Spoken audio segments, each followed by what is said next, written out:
Magandang umaga sa inyo lahat. Tanghali man, hapon o gabi, Brother Joe muli ng Karaoke at Pananampalataya.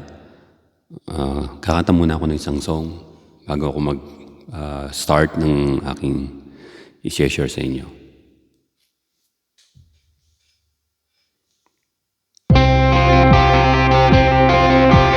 Chris Tomlin.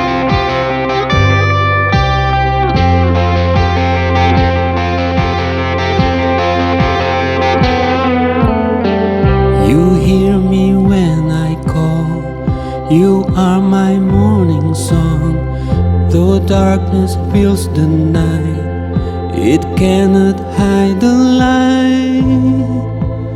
Whom shall I fear? You crush the enemy underneath my feet. You are my sword and shield, though troubles linger still. Whom shall I fear? I know who goes before me, I know who stands behind. The God of angel armies is always by my side. The one who reigns forever, he is a friend of mine. The God of angel armies is always by my side.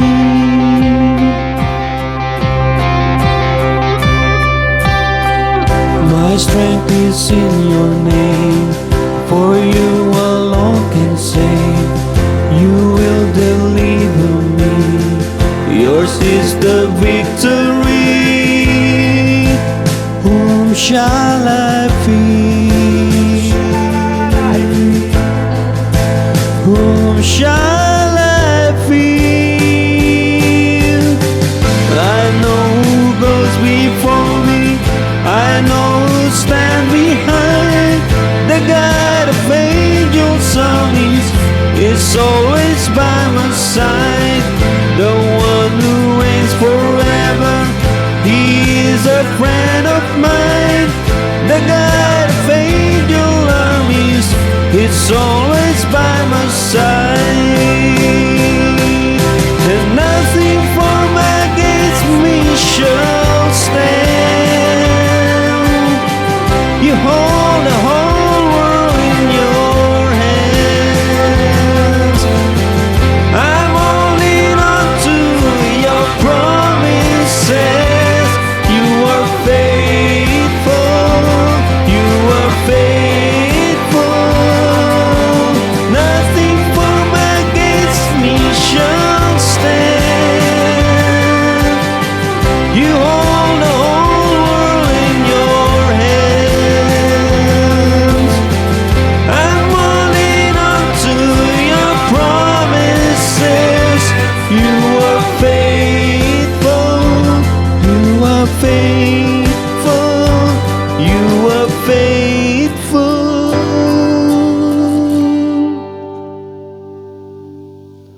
I know who goes before me, I know who stands behind. The God of angel armies is always by my side.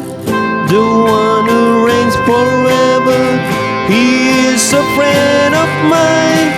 The God of angels armies is always by my side.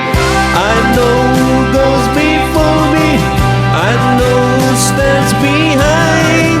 The God of angel armies is always by my side. The one who reigns forever, he is a friend of mine. The God of angel armies is always by my side. The God of angel armies is always by my side.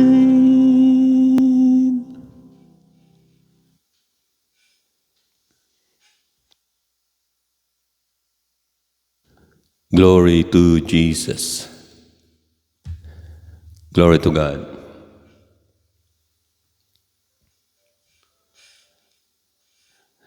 Magandang muli umaga uli sa inyo lahat.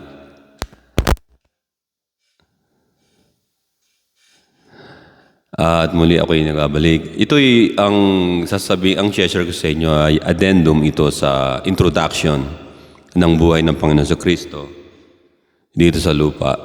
At insight sa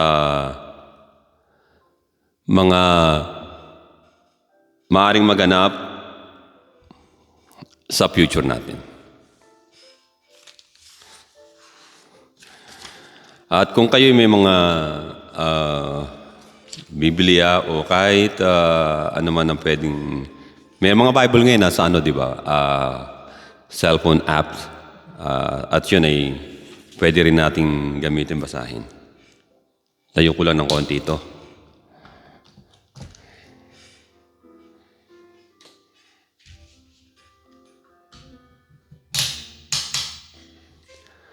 Okay. Kung sana'y narinig niyo ako ng loud and clear.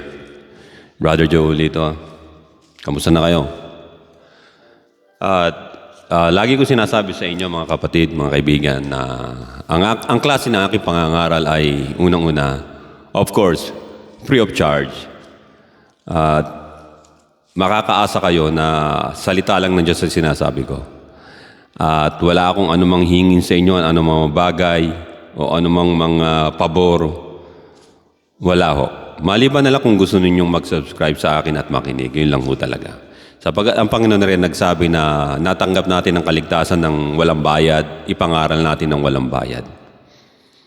At ako'y isa lamang sa mga sumusunod sa Panginoon. At alam natin na sa mundong ito ay napakaraming so-called preacher, pero mga demonyo pala, no? Nanakawang kayo, kukunin yung ari-arian nyo, pera nyo, pagkatapos mamolestehin yung mga miyembro, pagsasamantalahan, tapos sasabihin sila ang anak ng Diyos daw. Hindi ho ganon. Yun ay siguradong 100% ay sa demonyo yun. Mga demonyo gumagawa lang nun. Ako'y si Brother Joe. Ako'y nandito, nakatira ako sa Northern California, Amerika, at ako'y dating taga Metro Manila. Ako'y pinanganak doon sa Metro Manila at lumaki. At subalit nung matagal ng panahon ay ako'y nag-move dito sa California. At ako'y nag-join sa military dito. At ako'y natapos ang aking military service. At ako'y naging veterano sa Iraq War. Subalit tulad ng unang mga nasabi ko sa aking mga video na nung nandun nga ako sa Iraq, ito ba yung Babylon? Ito ba yung Babylon? Makikita niyo yung mga reeds, yung mga damo, yung mga paligid doon, sabi ko. Tsaka yung mga klase ng mga bricks na ganon. Yung makikita nyo sa labas, yung ganon. Ito ba yung Iraq na Babylon na sinasabi? So, dito tinapon yung mga Hebrew people noon. At hindi na natin alam na nasa na yung 10 tribes of Israel. Pero yung nasa Israel ngayon, they're just tribes of Judah and Levi, yung mga nando. Pero yung 10 tribes still missing, di ba? Until now, they're still missing.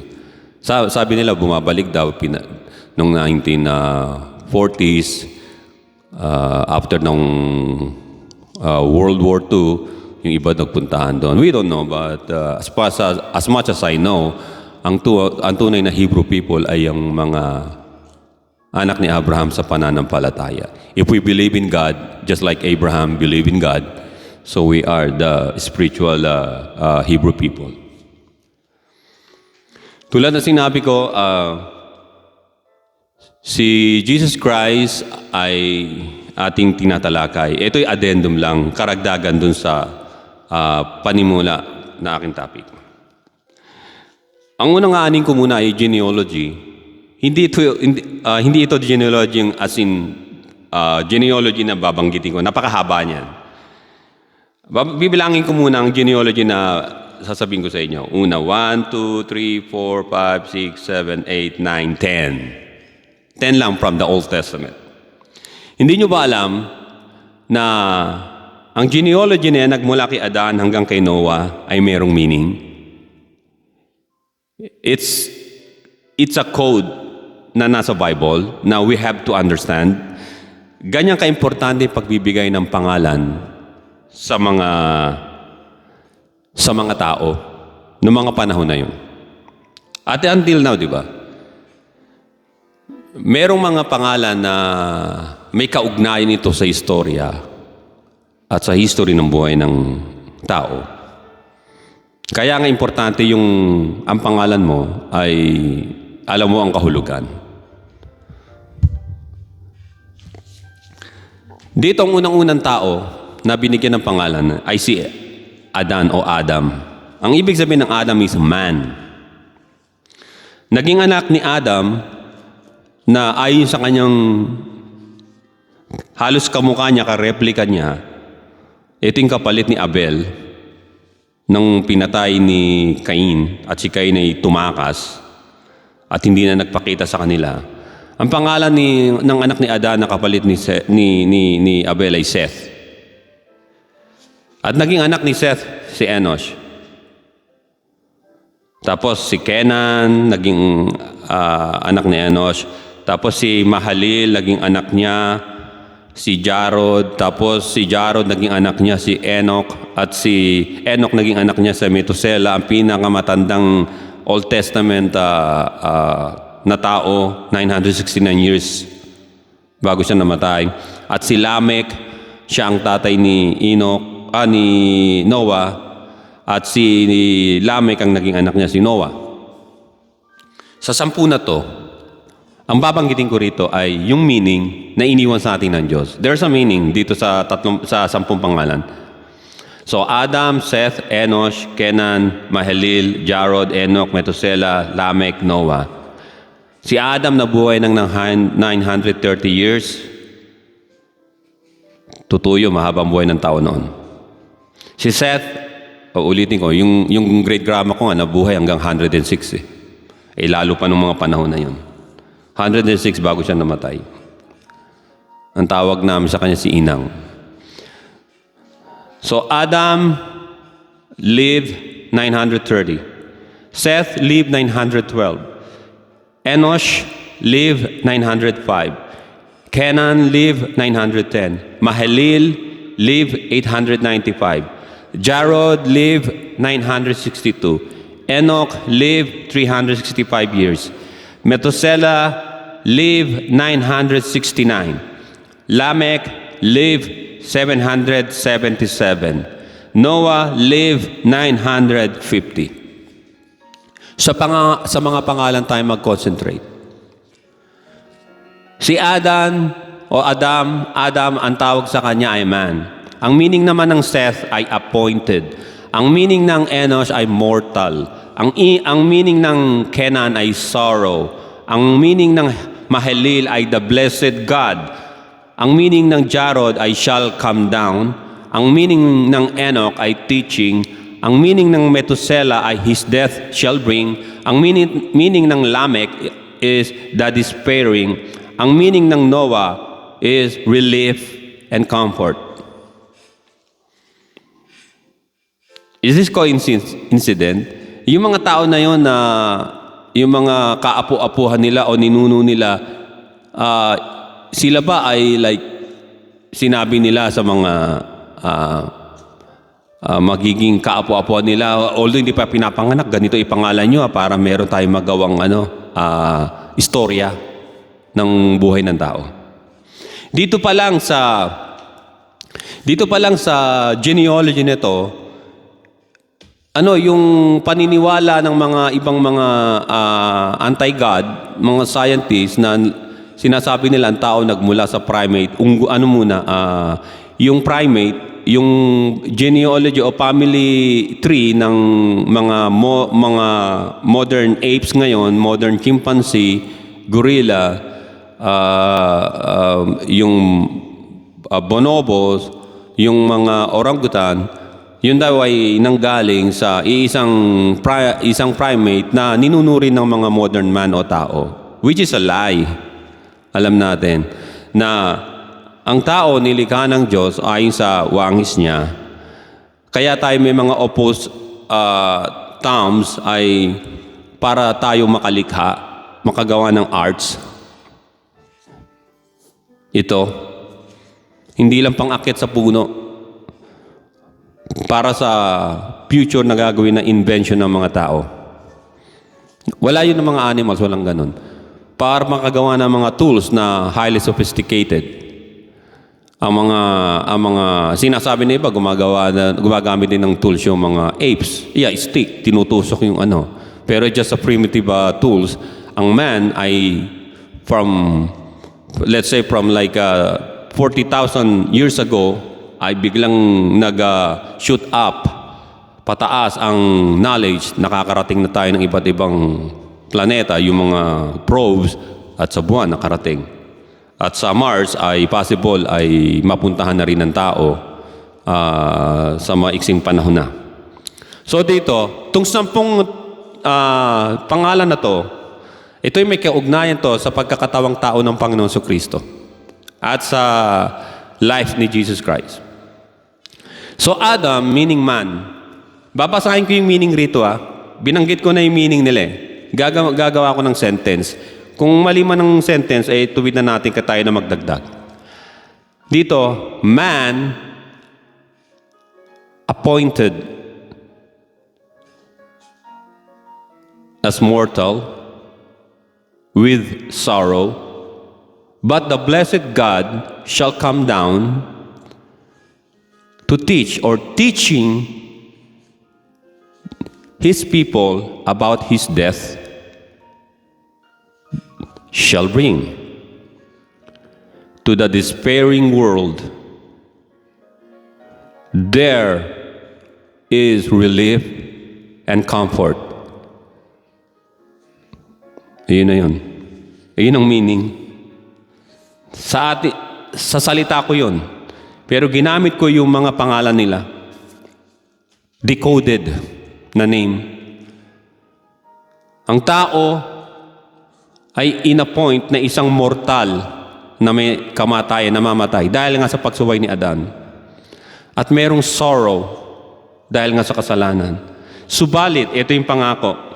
The blessed God shall come down, teaching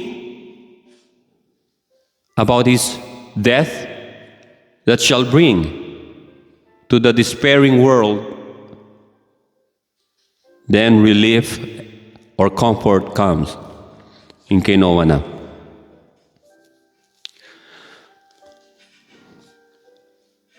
Unang-una si Enoch na binanggit dito sa Genesis chapter 5 verse 24. The Bible says he walked with God. Lumakas siyang kasama ang Diyos. Paano ang sinasabi ng iba, naging spiritual o ano? Actually, lumakad siyang kasama ng Diyos as his friend. Na nakikita niya. Nakakasama niya sa panahon yun. Kasi, that was the kind of friendship he had with God. Just like Abraham.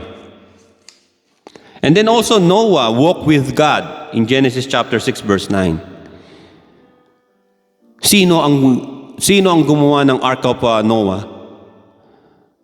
Imposibleng 3 anak niya lang, tapos ang lalaki ng mga punong kahoy na puputulin nila at ikakat. Who helped him? Of course, God. Because God showed him the plan. And then, he and God worked together. Masasabi natin, paano nangyari na Espiritu ang Diyos? Wait a second. Kaya dinicode natin yung pangalan nila dahil meron tinatawag na mission ang Panginoong Diyos sa tao nung panahon nun until now nang dumating. Ang Panginoong Kristo nang dumating. Kaya nga sinabi ng Diyos kay Noah sa Genesis chapter 6 verse 13, And God said to Noah, The end of all flesh has come before me, for the earth is filled with violence through them. And behold, I will destroy them with the earth. Sa Bible, maging sa Old Testament, God showed them or talked with them as a holy one. Holy one. Dahil nag-iisa lang ang Diyos. There is only one God, right? Nasa Bible yun. But God eternally exists in 3 persons, the Father, the Word, and the Holy Spirit. According to Luke chapter 1 verse 35, Jesus is the Holy One. na sinabi ng angel kay Mary na ang sisilang mo ay Holy One. The same Holy One na sinabi sa Habakkuk chapter 3 verse 3 at sa Proverbs chapter 30 verse 3. Holy One. And there is only one God, the Holy One, which is God. But God exists in three persons: the Father, the Word, and the Holy Spirit. See, Jesus Christ is the Holy One. He is the Holy One and the Son of God, according to Luke chapter 1 verse 35 at the birth of Christ. Kaya ayun ang tatapat natin sa mga susunod, yung life of Christ. Meron lang akong gustong idiin dito para maintindihan natin. Paano nagsimula ang tinatawag na pag-appear ng Diyos sa tao at kailan matatapos?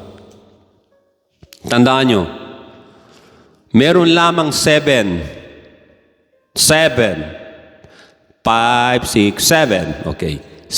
visitations ang Diyos sa tao dito sa mundo. And then, after that, no more. Done. Meaning the end of the age has come. Done na. First visitation that happened sa Genesis chapter 3 verse 8. Natatandaan nyo nung magkasala si Adan? And then Genesis chapter 3 verse 8, and Adam and Eve heard the voice of the Lord walking doon sa garden. Meron bang boses na naglalakad? Di ba ang boses naririnig? Ito boses meaning the Word. Sino ang Word? Ang Logo, si Jesus Christ. He was walking in the garden. Tinawag sila, Adan, nasan ka? And then nagdahilan ang tao, di ba? Natakot ako, dumating ka. Bakit kumain ka ba ng bunga pinagbabawal? Yung babae, tinuro niya. Tapos yung babae naman, tinuro yung snake. So, walang aminan. So, God pronounced death to Adam and Eve. Yun ang first visitation. When God found out the dreadful sin that Adam committed, it's not just a simple, yung kinain yung prutas. No. Adam gave up his authority, his rulership to Satan. Yun ang cause nun. Naagaw ni Satanas ang earth, ang sistema ng earth until now. Kaya kapag hindi natin binantayan ang ating mga buhay, it may happen also again sa atin yun. And Satan will gonna rule over you. Yung dominion niya ay nasa iyo na. That's why Jesus Christ said, watch out and pray so that you don't fall into temptation. Second visitation ng Diyos sa tao, sa Genesis chapter 6 verse 5, Genesis chapter 6, when God saw the earth full of evil people, and then yung mga tao, inaccept nila yung mga fallen angels na bumaba.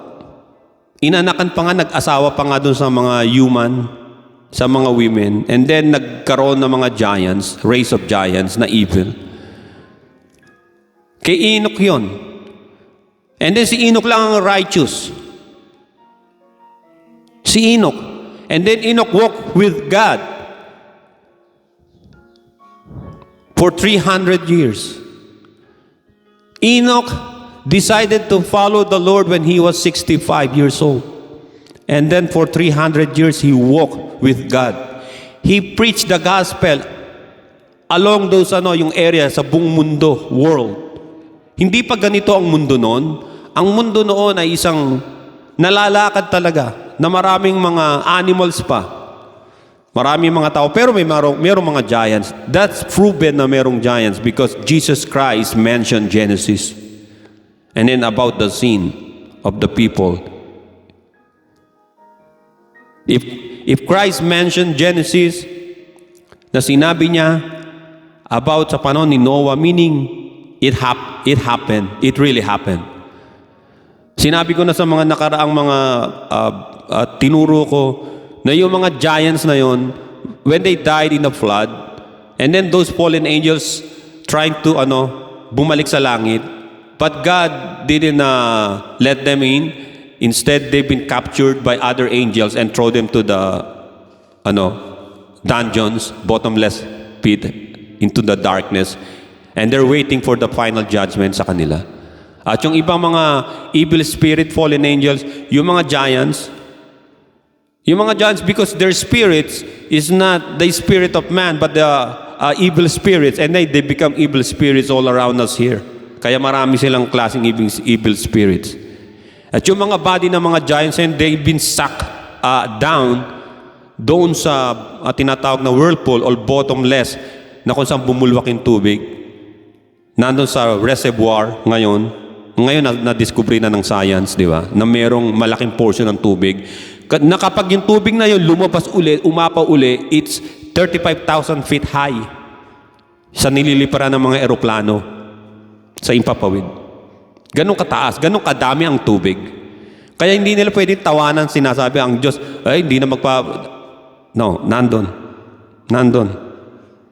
Yun ang sineperate ng Diyos ang water sa water at nagkaroon ng space o yung himpapawid, yung atmosphere. Yung dating nasa atmosphere ay mga tubig yun. Ngayon nasa ilalim na ng earth na nasa isang malaking reservoir o reservoir. Whatever na masabi natin. O reservoir. Isang malaking para lalagyan. Ang ikatlong visitation ay yung kay Noah. Wala nang matuwid na tao eh. But Noah, he was so perfect in his generation, sabi. Meaning hindi siya tainted ng seed ng mga fallen angels. Wala siyang lahing giant. He was pure, perfect in his generation. Walang deformity sa katawan. Hindi mistisong tao tsaka giants. So he walked with God. God is always with him. And then God told him to build yung ark. Kasi 120 days or years from now, I will destroy earth. So in the span of 120 years, he preached the gospel sa surrounding area. A lot of Bible scholars, sinabi nila, he went up also to the mountains. Yung mga mountains na may tao, like part ng Iran, Assyria, lahat yun. Ayun ang concentration noon eh. He even went to Turkey, now Turkey. Pero hindi pa ganun ang land features ng lupa. Napaikot niya yun. Umikot siya. Kung saan may tao lang. So ang nangyari, God told him to build an ark. May mga sukat, di ba? Hindi naman magagawa ni Noah yun na mag-isa. At yung mga anak niya. Who helped him? God sent help. God visited Noah. That's the third visitation. Nakikita ng Diyos yung arko na ginagawa. At nang bumahana, namatay mga tao, 8 lang ang naligtas, at yung mga hayop na mga hindi napasama dun sa ark ni Noah ay namatay. At sumupa yung tubig according to sa Genesis chapter 11, verse 5 hanggang 9. Here you go. Ang mga tao muling dumami. Anong ginawa nila? Nagtayo ng Tower of Babel. But God came down to see. That's the fourth visitation. Fourth. Pang-apat. When he visited man, did he found anyone righteous? Tulad ni Enoch, tsaka ni Noah? No more. Nagpakasama ang tao. Nagrebelde. Pag-build ng hindi tower, sa papunta sa langit, that's symbolizing rebellion. Nagre-rebel na sila against God. And then according sa history, nung matapos nila yung spiral Tower Babel, and then itong si Nimrod, he stretched out his arrow, tapos tinira yung langit, and then he curses heaven and anyone na nakatira sa heaven. And then God, he came down, the Holy One came down, and then to see what man's are doing, yung project nila is to rebel against God. Yung tower na yon sa modern time natin symbolizes nuclear weapon to aim at God sa second coming niya, I tell you. Ganun ang gagawin ng mga taong meron ng salisi ni Satanas sa utak. So dito yung Tower of Babel, God came down to see yung mga tao, but He found none na mga righteous. Nagsimula na silang naging masama. Sumunod sila sa kasamaan. And then God confused the languages. The language. There's only one language noon. At kinonfuse niya into many different languages and dialects. Sipin niyo, hindi na sila nagkaintindihan, kaya inabandon nila yon. Is it true? Yes. Minention ni Jesus Christ sa preaching niya. Yung book of Genesis. Fifth visitation. After so many years, even thousands of years pass, ang ikalimang visitation ng Diyos, pagbisita ng Diyos ay kay Abraham sa Genesis chapter 18 verse 1. Si Abraham, ang kanyang tinatawag na kaibigan, tulad nila Enoch, tulad ni Noah, Abraham also walked with God in faith. Kung si Enoch, when he walked with God, he's been like translated into heaven or na rapture. When Noah walked with God, he's been saved inside the ark,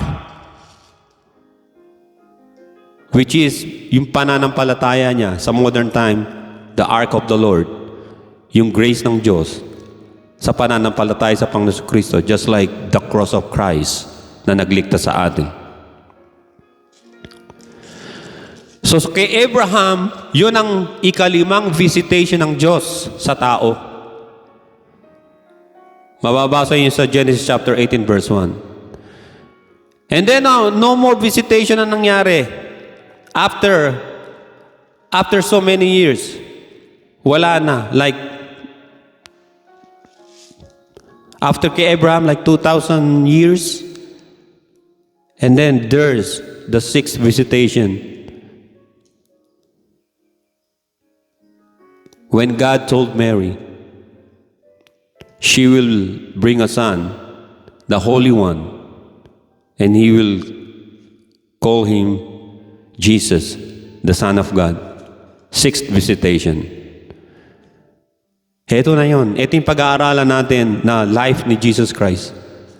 The sixth visitation ng Diyos, ng Holy One. At nung umakyat ang Panginoon, nung nagministry ang Panginoon, sinabi ng lahat, nung namatay siya, muling nabuhay, and then another 40 days, nag-preach siya sa mga tao after ng resurrection niya. And then umakyat siya sa langit sa Book of Acts, nag-gather sila. Yung mga apostle, tsaka yung mga disciples niya, and then like 500 of them witnessing yung pag-akyat ng Panginoon sa langit. Kinuha siya ng mga clouds sa langit na nasa langit na nag-aabang, and then nawala na siya sa paningin nila. That was the sixth visitation. But there's another last one, the seventh visitation, which is the coming of Christ. And then that's it. We will be with the Lord forever.